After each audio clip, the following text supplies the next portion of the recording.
A racist store owner accuses a black customer of theft, realizes too late that he's the mayor of the city.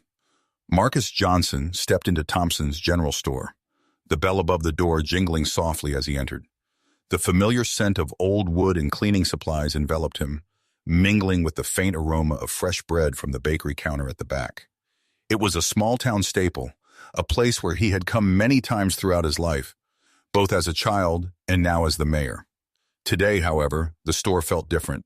A tension hung in the air, thick and palpable. He pushed the shopping cart down the narrow aisles, scanning the shelves for supplies needed for the upcoming community health fair. A few days away, the event promised to bring people together, a chance for the town to focus on wellness and camaraderie. Marcus was determined to make it a success, to demonstrate that the town could thrive when everyone worked together, regardless of their differences. As he picked up a box of bandages, he felt a pair of eyes boring into him from the front of the store. Greg Thompson, the store owner, stood behind the counter, arms crossed, a frown etched deeply across his forehead. Greg had always been a difficult man, particularly when it came to people outside of his own social circle. Marcus had heard the whispers about Greg's aversion to black customers, but he had hoped that Greg would have matured with the changing times. Clearly, he had been mistaken. Marcus shrugged off the feeling of unease that crept up his spine and continued shopping. He selected bottles of hand sanitizer and rolls of gauze, mentally preparing for the fair. As he turned down the next aisle, he tried to focus on the task at hand.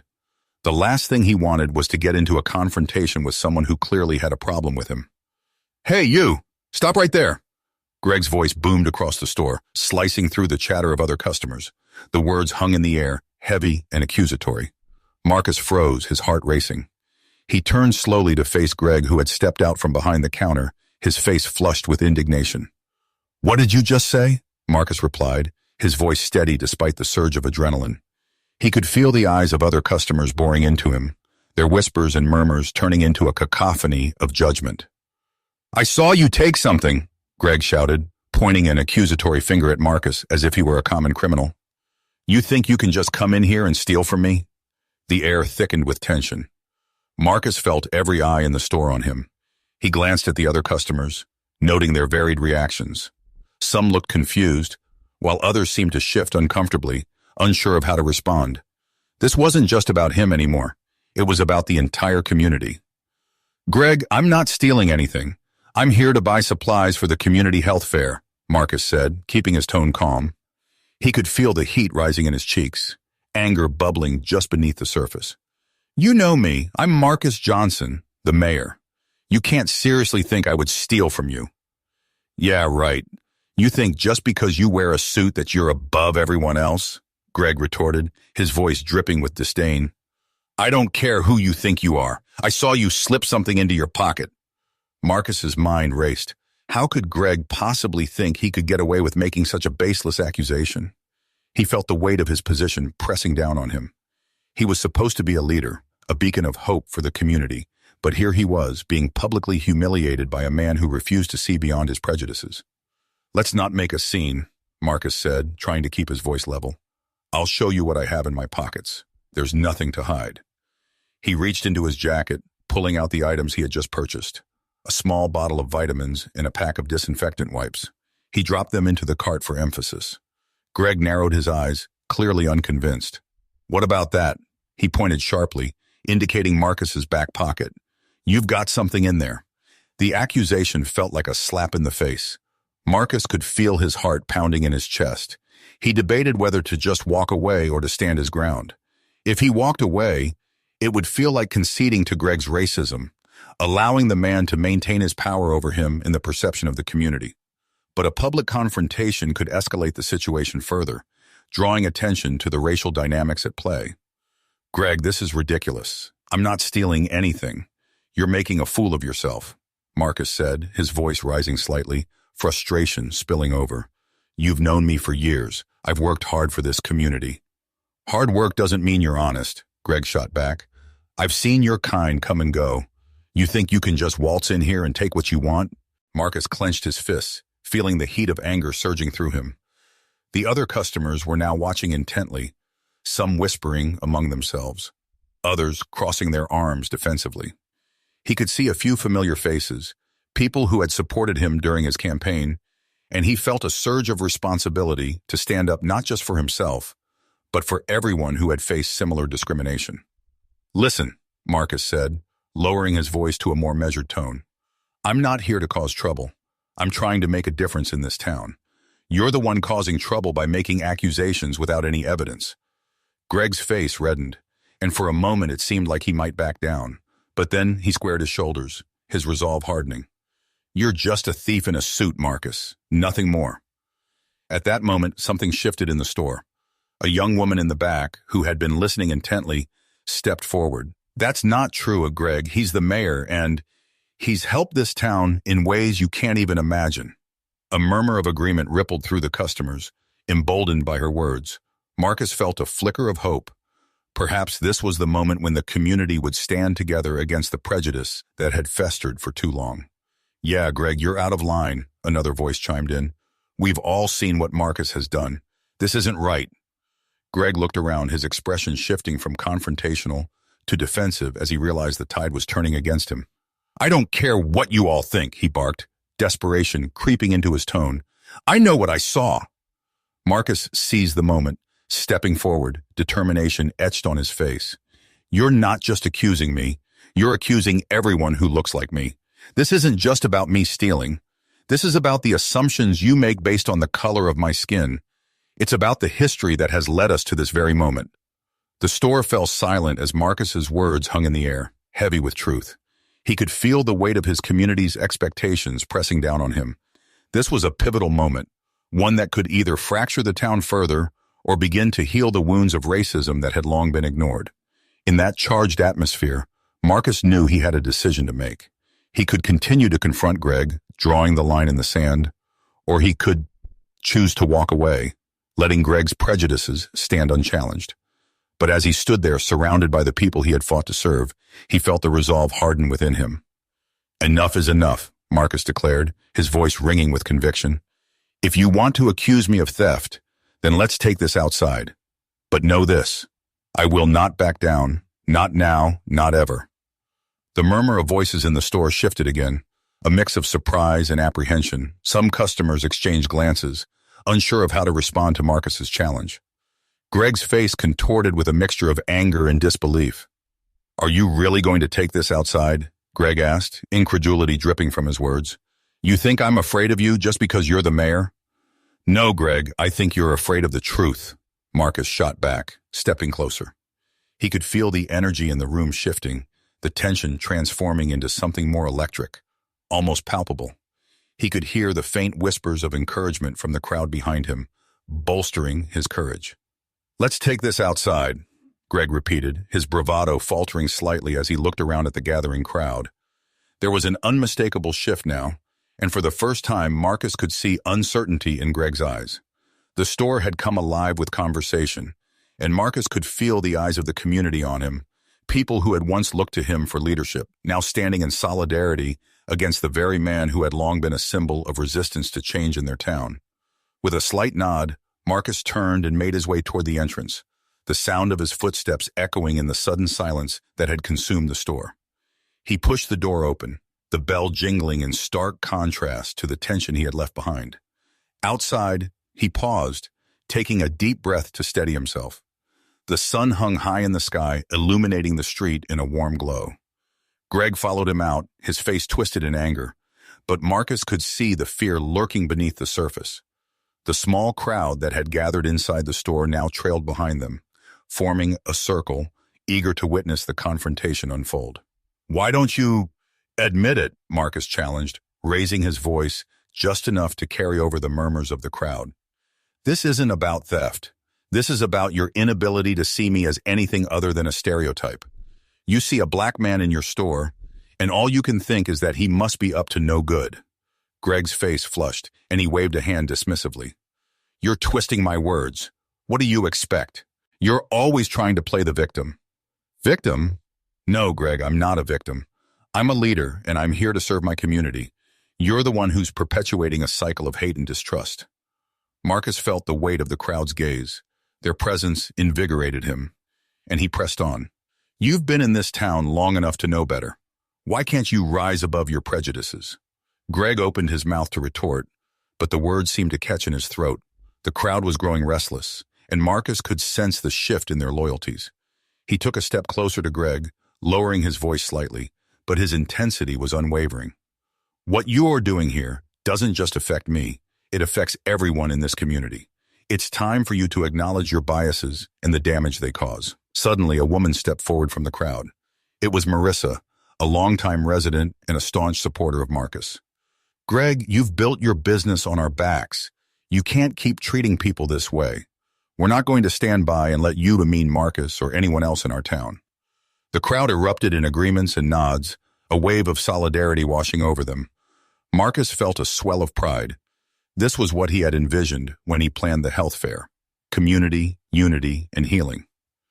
You don't get it, do you? Greg spat, his bravado fading. I'm just protecting my business. I have to look out for myself.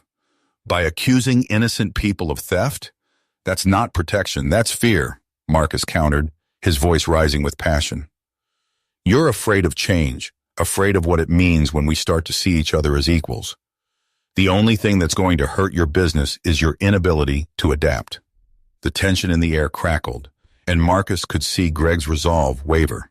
The crowd was firmly behind him now, and for the first time, Greg looked vulnerable.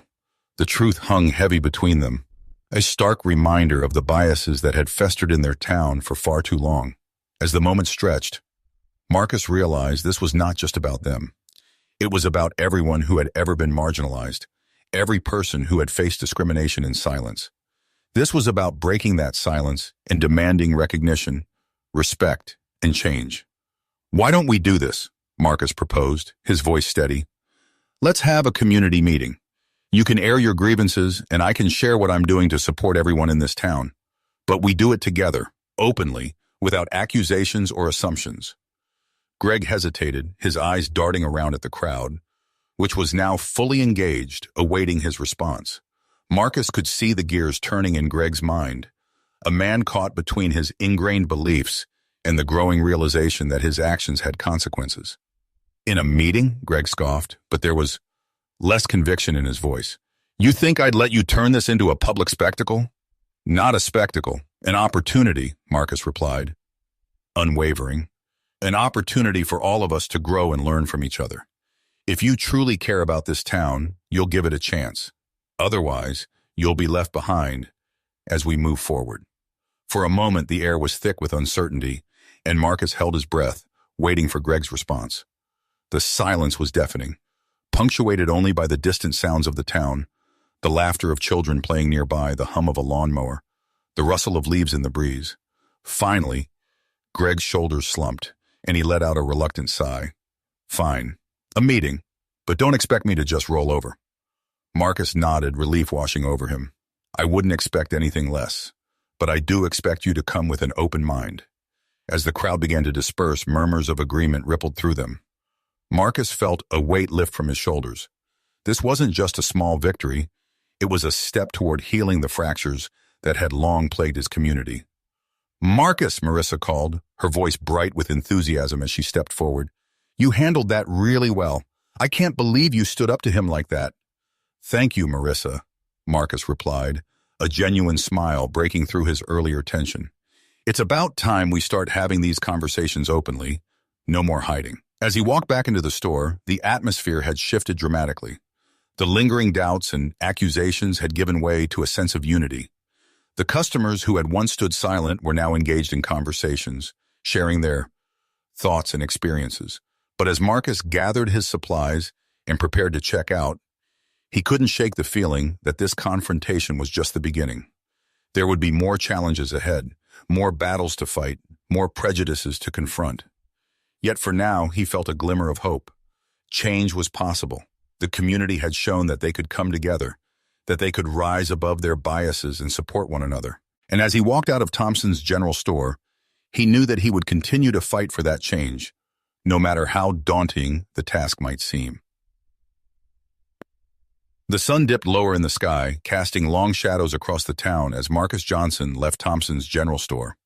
The confrontation with Greg Thompson had stirred a whirlwind of emotions within him, anger, frustration, but also a renewed sense of purpose. As he walked toward his office, he could feel the weight of the community's expectations resting heavily on his shoulders. Marcus had always believed in the power of dialogue, but he also understood that words alone wouldn't dismantle the deep-seated prejudices that had taken root in their town. The upcoming community meeting with Greg loomed over him like a dark cloud, and he knew that it wouldn't just be a simple discussion. It had the potential to ignite long-simmering tensions and reveal the raw emotions that lay beneath the surface. Arriving at his office, Marcus took a moment to gather his thoughts. The walls, adorned with photographs of community events and smiling faces, reminded him of why he had taken on the mantle of leadership. He cared deeply for the people in his town and wanted to foster an environment of inclusivity and respect. But how could he do that when individuals like Greg were so resistant to change? He sat at his desk and began to draft an agenda for the meeting, outlining key points he wanted to address. Education was crucial. He needed to open the door to conversations about race, privilege, and community dynamics. Accountability was another point he wanted to emphasize. Greg had to understand that his actions had consequences, and it was time for him to be held responsible for the harm he'd caused. As Marcus worked, his phone buzzed, breaking him from his thoughts. It was a text from Marissa. "Just heard from a few folks in town. They're curious about the meeting with Greg. I think people are ready to talk." A surge of hope coursed through him. Maybe this was the opportunity they needed to create real change. He quickly typed a response. "That's great to hear. Let's spread the word. We need everyone to feel welcome and encouraged to participate." After a few more back-and-forth messages, Marcus felt invigorated. He took a moment to reflect on the support that had surged after the confrontation. The community meeting could be a turning point, a chance to address not just Greg's behavior, but the underlying issues of racism and bias that needed to be confronted collectively. As the sun began its descent, Marcus gathered his notes and prepared to head home. He knew he needed rest before the meeting, but a part of him was anxious. What if it didn't go as planned? What if Greg refused to listen? The next day arrived with a sense of urgency. The sun shone brightly, illuminating the town in a warm glow. But Marcus felt a chill in the air as he made his way to the community center. The meeting was scheduled for that evening, and as Marcus entered the building, he was greeted by a mix of familiar faces and newcomers. The community center had always been a gathering place, the walls lined with posters from past events and celebrations. Today, however, it felt charged with anticipation. Tables were set up in a large circle, and a whiteboard stood at the front of the room, ready to capture the thoughts and ideas that would emerge from their discussions. Marcus took a deep breath, scanning the room. People were here, and they were ready to engage. Marissa had spread the word, and he could see a diverse group of residents, young and old, black and white, all gathered to address an issue that had long been ignored. As the clock ticked closer to the start time, Marcus noticed Greg entering the room. The man wore a defiant expression, his body language rigid as he scanned the crowd. His presence immediately shifted the atmosphere, and Marcus could sense the tension freezing. "Thank you all for coming," Marcus began, standing to address the crowd. "Tonight is about open dialogue, understanding, and moving forward together. We all know that the incident at Thompson's store was a painful reminder of the divisions that exist in our town." He paused, letting his words sink in. "It's important that we acknowledge these issues, confront them head-on, and work to foster a community where everyone feels welcomed and valued." A few murmurs of agreement rippled through the crowd, and Marcus felt a surge of confidence. He turned to Greg, who stood near the back, arms crossed defensively. "Greg, I'd like to invite you to share your thoughts." Greg's eyes narrowed, and for a moment he hesitated. The crowd watched, breaths held in anticipation. "I don't think I need to explain myself," he said, his voice tinged with bitterness. "Everyone knows what I saw that day." Marcus took a step toward Greg, determined to keep the dialogue civil. "This isn't just about what you saw, Greg. It's about how your actions affect the community as a whole. There are people here who want to understand your perspective, but it has to start with honesty." Greg shifted uncomfortably, his gaze flicking to the faces in the crowd. "I'm just trying to protect my business," he muttered, though the statement lacked conviction. "Protecting your business shouldn't come at the expense of others' dignity," Marissa interjected, her voice clear and strong. "You have to recognize the impact of your words and actions. This isn't just about you." The room buzzed with agreement, and Marcus felt the tide turning. He stepped back, allowing the crowd to engage. Let's hear from others. Who wants to share their experiences? Several hands shot up, and Marcus felt a swell of pride as voices began to fill the room. Stories of bias, of feeling unwelcome, of facing assumptions that had become all too familiar. One woman, an older resident named Clara, stood up. I've lived in this town my entire life, and I've seen it change. But I've also seen how some people still refuse to accept those changes. It hurts to see how fear can drive wedges between us. As Clara spoke, Greg's posture shifted. He seemed to shrink under the weight of the stories, the reality of the community's pain pressing down on him. Marcus watched closely, noting the change in Greg's demeanor. I remember when I was young, and my mother took me to the store, Clara continued. There was a time when everyone knew each other's names, but now it feels different. There's a distance that shouldn't be there. The conversations flowed, and with each new voice, the air grew thicker with emotion. Marcus felt a sense of hope blooming within him. Perhaps this meeting could be the catalyst for change they so desperately needed. As the discussion continued, Greg finally spoke up, his voice tinged with frustration. I never meant to hurt anyone. I don't trust what I don't know, and maybe I've let that shape my actions. Marcus seized the moment. This is your chance, Greg. You can choose to understand the impact of your actions. This is about growth, not just for you, but for all of us. But just as it seemed that a breakthrough was within reach, a voice from the back of the room called out, cutting through the hope like a knife. Why should we even listen to him? He's just going to go back to his store and act like nothing happened. The crowd fell silent, a collective breath held in anticipation.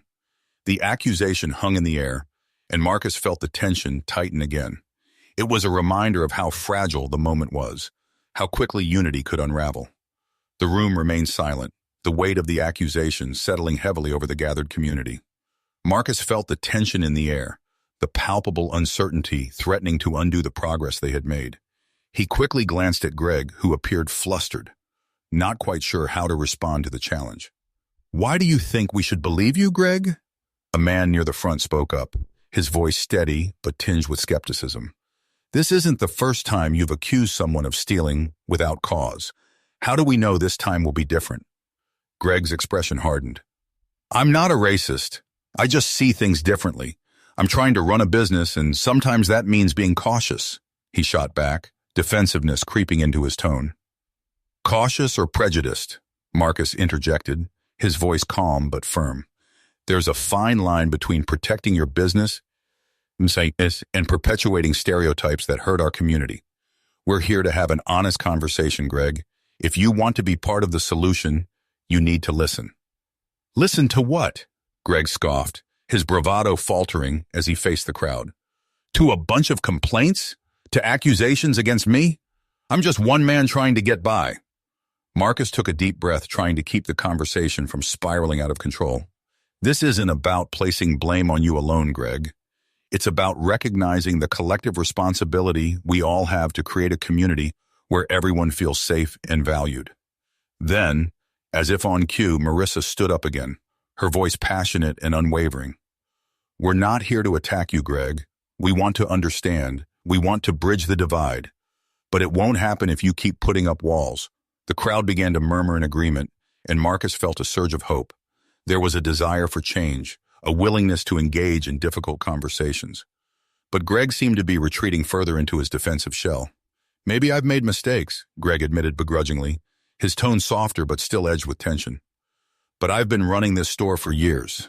I can't just change overnight. No one expects you to change overnight, Marcus replied, his voice steady. But acknowledging the problem is the first step, and understanding the impact of your words and actions comes next.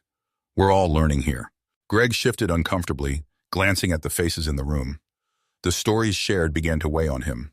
There was Clara, her voice filled with pain as she recounted the feeling of being unwelcome in a place she had once called home. There were younger voices, too, speaking about their hopes for a future free from the prejudices that had haunted their parents and grandparents. Maybe I do need to listen more, Greg said slowly, his voice wavering. I just didn't think it was that serious. I thought I was just running a store. Running a store means being part of the community, Marissa said, her tone encouraging. It means understanding the people who come in and out every day. And that means acknowledging their experiences, even when they're uncomfortable. The conversation began to shift, with more people chiming in, sharing their thoughts and experiences. Greg listened, though his expression remained guarded. Marcus could see him grappling with the reality of what was being said.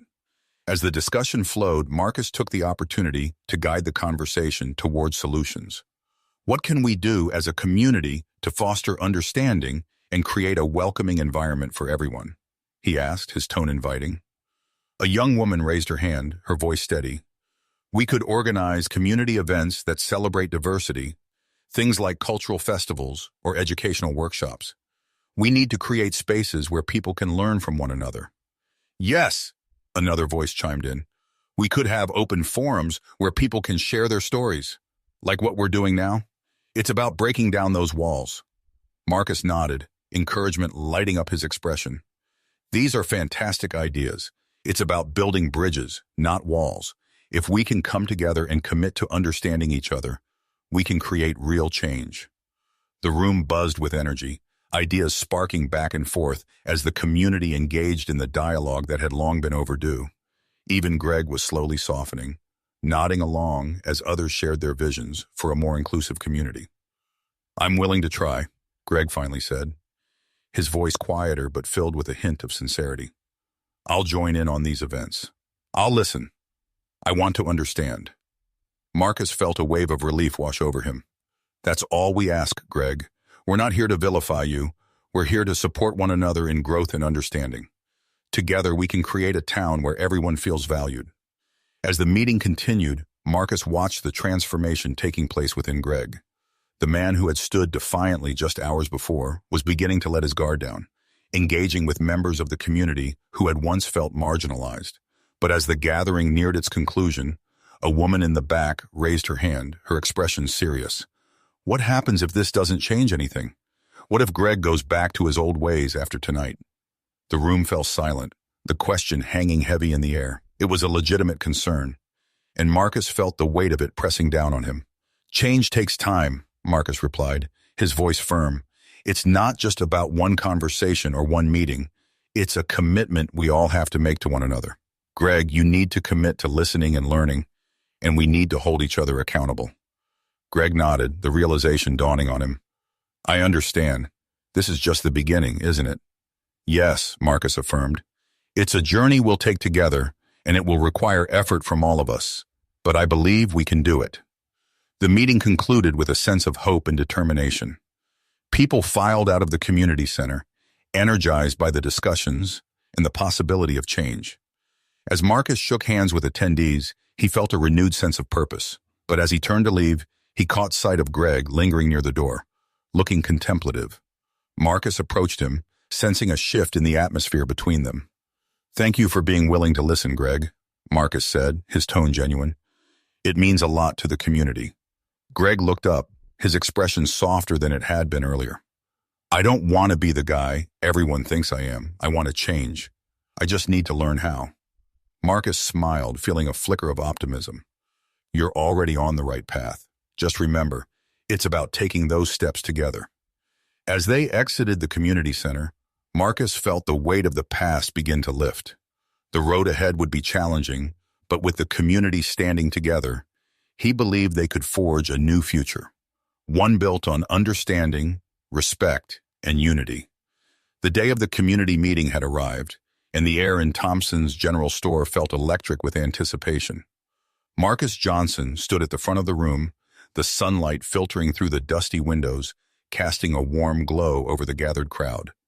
People filled the seats, their expressions a mix of hope and apprehension. This was the moment he had been working toward, a chance to address the issues that had plagued their community for far too long. Yet as Marcus prepared to speak, he felt the tension in the room shift.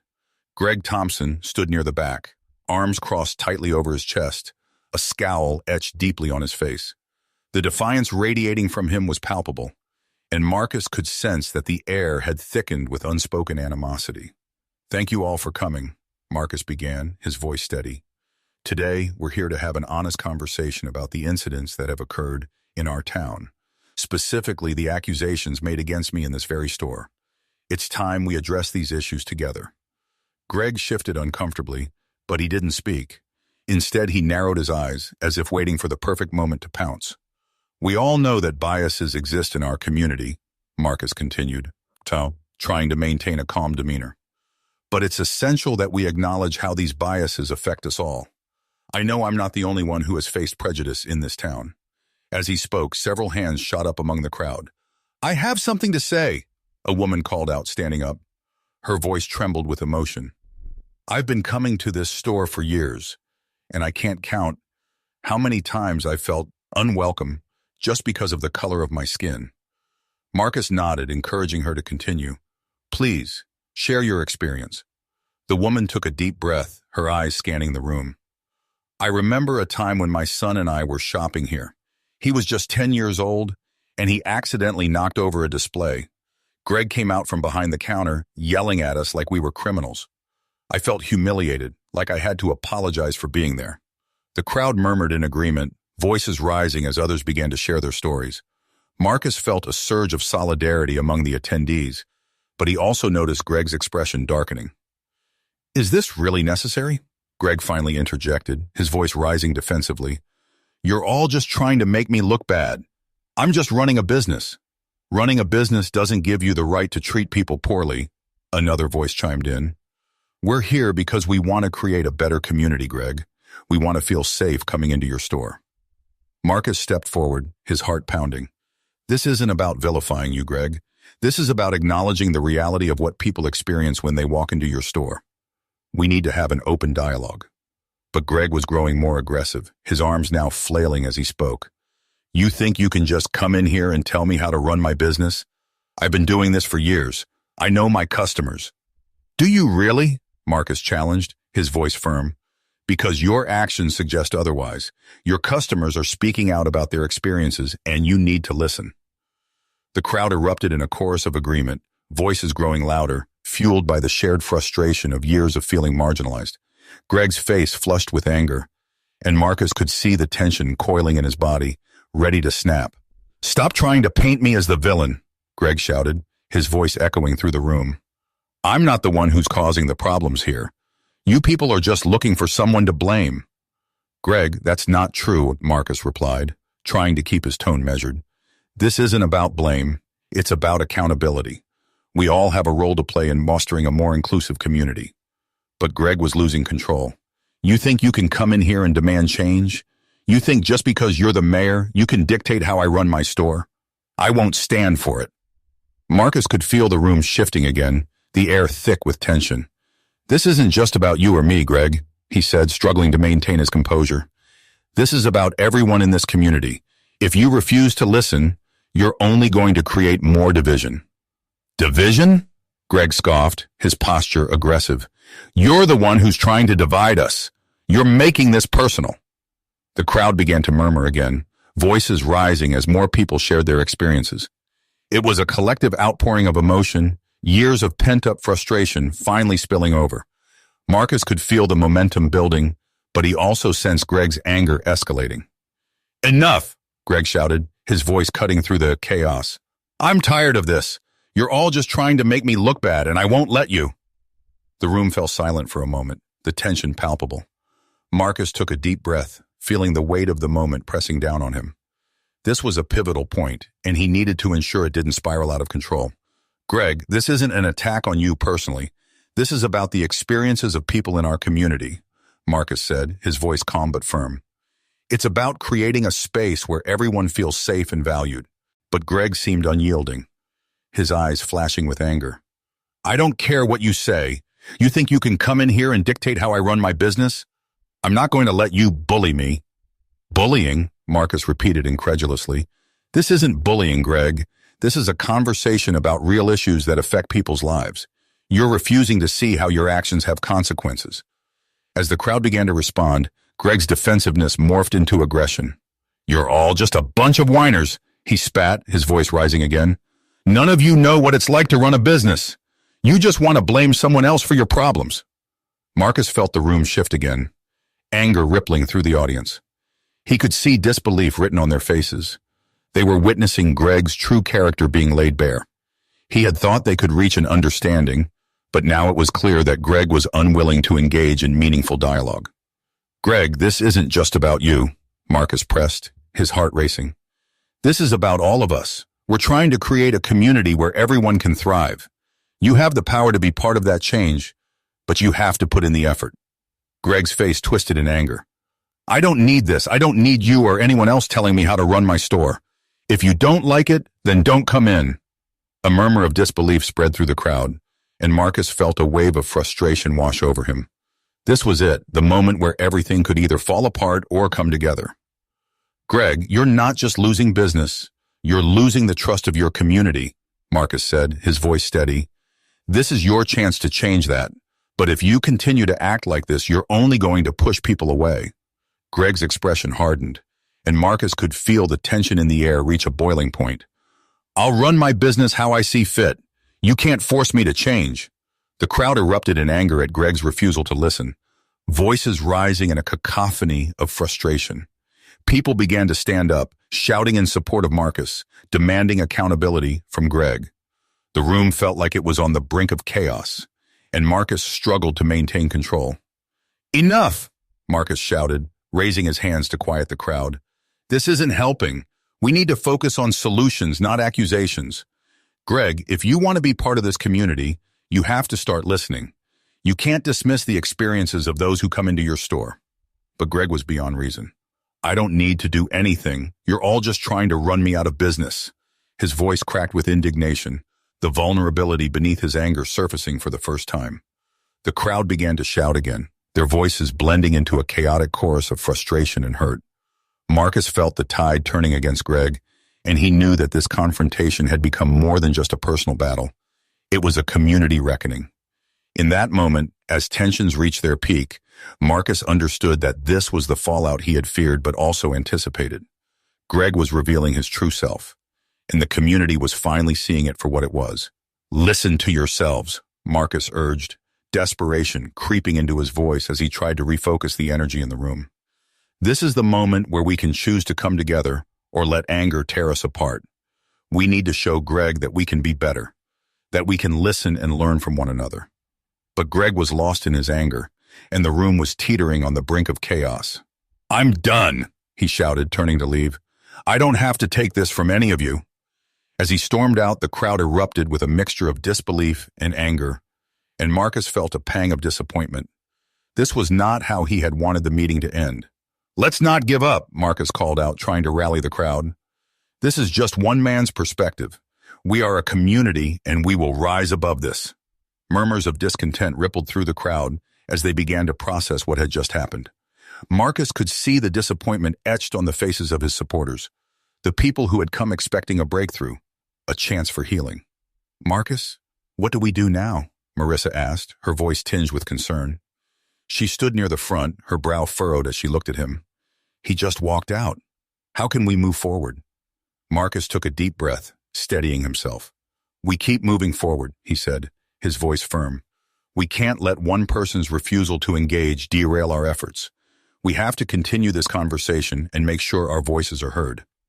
"But how?" Another voice piped up from the back. "He's not going to change if he refuses to listen. What if he just goes back to business as usual?" Marcus faced the crowd, knowing that this moment was crucial. Every journey begins with small steps. We need to keep the momentum going. Let's organize follow-up meetings and community events focused on education and inclusivity. We need to show him and ourselves that we won't be silenced. A ripple of agreement passed through the room, and he felt a flicker of hope reigniting. We can share our stories, organize workshops, and invite speakers who can help educate us all on these issues. Let's create a dialogue that cannot be ignored. "I like that idea," Marissa replied, her voice growing stronger. "If we can show the community what inclusivity looks like, maybe we can encourage others to join us." The crowd began to murmur in agreement, their spirits lifting as they considered the possibilities. Marcus felt the shift in energy, their collective determination sparking once again. He stepped forward, encouraged by the support. "Yes, let's reach out to local organizations that specialize in community engagement. We can host events that celebrate our diversity and highlight the importance of understanding one another." As he spoke, Marcus glanced toward the door where Greg had exited. He couldn't shake the feeling of disappointment at how easily Greg had walked away from the conversation. It was a reminder of the uphill battle they faced, not just with Greg, but with the deep-seated biases that had taken root within the community. "But we can't forget that Greg's actions have consequences," a man in the crowd interjected. "If he continues to refuse to acknowledge the harm he's done, we might need to reconsider how we support his business." Marcus nodded, understanding the gravity of that statement. "That's true, we have to hold him accountable, but we also have to approach this with a willingness to educate rather than condemn. If Greg sees the support for change in our community, he may realize that he needs to adapt." The crowd buzzed with ideas, and as they began to discuss potential plans for community outreach, Marcus felt a renewed sense of purpose. They were rallying together, ready to take a stand against the racism and bias that had been allowed to fester for too long. As the meeting began to wind down, Marcus took a moment to address the crowd one last time. "I want to thank each and every one of you for being here tonight. Your willingness to share your experiences is what will drive this change. Together we can create a community where everyone feels safe and valued." Applause erupted in the room, and Marcus felt his heart swell with pride. They were united in their resolve, ready to face the challenges ahead. But as he stepped outside, the weight of the evening settled heavily on his shoulders. The sky was a deep indigo, the stars twinkling faintly overhead. He took a moment to breathe in the cool air, trying to shake off the tension of the confrontation with Greg. "Marcus!" Marissa called out, rushing to catch up with him. "I think we should start planning those community events right away. The momentum is there and we can't let it slip away." Marcus nodded, grateful for her enthusiasm. "Absolutely. Let's set up a meeting with some of the local organizations first thing tomorrow." As they walked back toward his office, Marcus couldn't help but feel a sense of unease. He knew that while they had made progress, the road ahead would be fraught with challenges. It would require sustained effort and commitment from everyone involved. The following days were a whirlwind of activity as Marcus and Marissa began organizing events aimed at fostering dialogue and understanding within the community. They reached out to local schools, churches, and organizations, inviting people from all walks of life to engage in discussions about race, privilege, and inclusivity. However, as they worked to build momentum, Greg's absence loomed large. He hadn't returned to the store, and whispers circulated within the community about his reaction to the meeting. Some residents expressed concern that he would retaliate, while others were hopeful that he would reconsider his stance. One afternoon, as Marcus was finalizing plans for an upcoming workshop on racial bias, he received a call from one of his aides. "Marcus, I think you should come down to Thompson's. There's something happening." His heart raced as he grabbed his jacket and rushed out of his office. The thought of Greg confronting the community again filled him with a mix of dread and anticipation. What would happen now that the crowd had rallied against him? When he arrived at the store, a small crowd had gathered outside. Curious onlookers whispered among themselves as they watched Greg standing at the entrance, a grim expression on his face.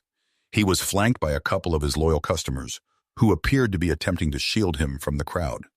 "Greg!" Marcus called out, stepping forward to address him. "What's going on?"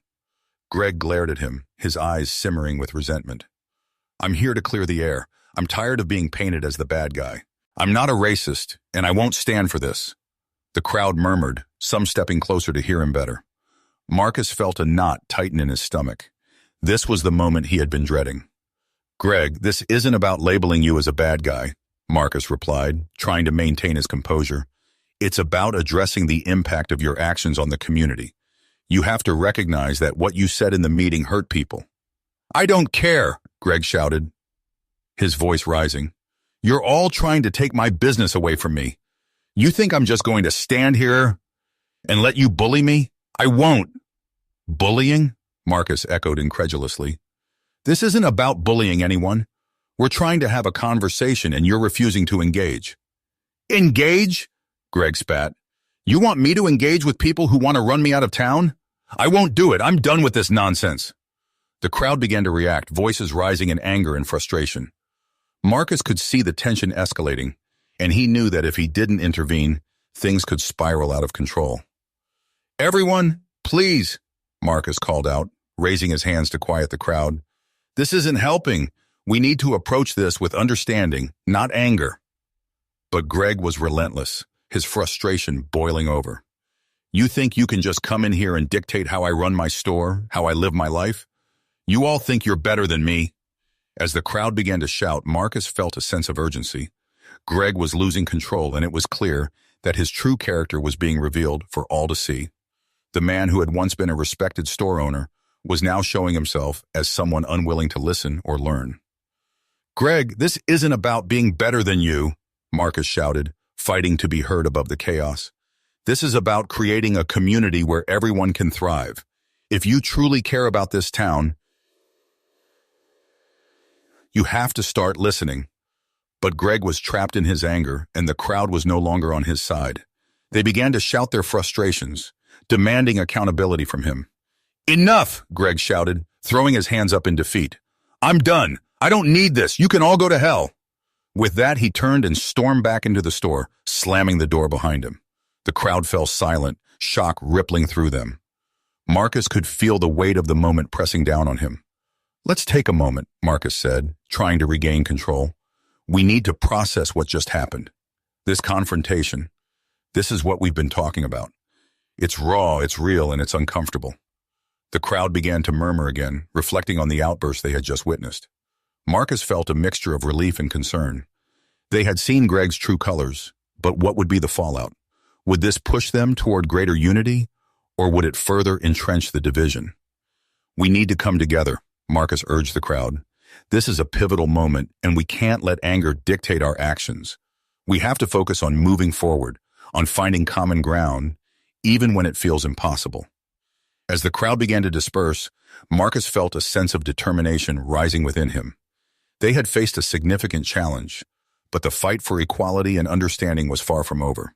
He was committed to continuing the work necessary to build a community that embraced all its members. Part 4. Escape and Resolution. 500 words. In the days that followed the tumultuous meeting, Marcus Johnson felt the weight of the community's expectations pressing down on him. The fallout from Greg's explosive outburst had rippled through Thompson's general store and beyond. Conversations about race, inclusion, and accountability had ignited a spark within the town. But Marcus knew the road ahead would not be easy. Determined to keep the momentum going, Marcus organized a series of community events focused on healing and education. They brought in speakers to discuss racial bias, held workshops on empathy, and created safe spaces for people to share their stories. Slowly but surely, the community began to engage in meaningful dialogue, and the initial shock of Greg's refusal to listen began to transform into a collective resolve for change.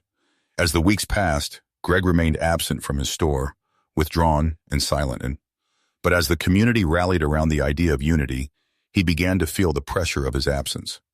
Rumors spread about the shifting dynamics in the town, and conversations about supporting local businesses turned into discussions about accountability and expectations. Finally, one day, Marcus received a message from Greg. "Can we talk?" It read. The moment Marcus stepped into Thompson's general store, he was struck by the emptiness of the aisles. The familiar scent of cleaning supplies mingled with an air of neglect. Greg stood behind the counter, his expression unreadable, but there was a flicker of something in his eyes. Perhaps remorse, perhaps uncertainty. "Thank you for coming," Greg said, his voice low. "I've been thinking a lot since the meeting. I realize I need to listen." Marcus took a cautious step forward. "It's good to hear that, Greg. This community needs you to be part of the conversation. We can't move forward without you." "I know I messed up," Greg continued, his tone heavy with regret. "I let my pride get in the way, but I want to change. I want to be better for my customers, for this town." The sincerity in Greg's voice was a welcome surprise, and Marcus felt a flicker of hope. "It's going to take time, but I believe we can work together. You have the chance to show the community that you're willing to grow."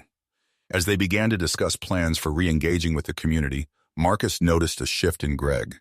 The man who had once been defensive and aggressive was now open and vulnerable, willing to learn and evolve. The community events continued, and Greg eventually returned to his store, but this time with a new attitude. He actively participated in discussions, listened to concerns, and even hosted events aimed at fostering inclusivity. Slowly, the town began to heal. Greg's willingness to change inspired others, and the conversations about race and bias became a regular part of community discourse. Over time, the store transformed from a place of division to a hub of connection, where people from all backgrounds felt welcomed. As the months passed, Marcus stood at the forefront of a revitalized community, proud of the progress they had made together. The journey had been challenging, but the bonds they had forged through honest conversations and shared experiences were stronger than ever.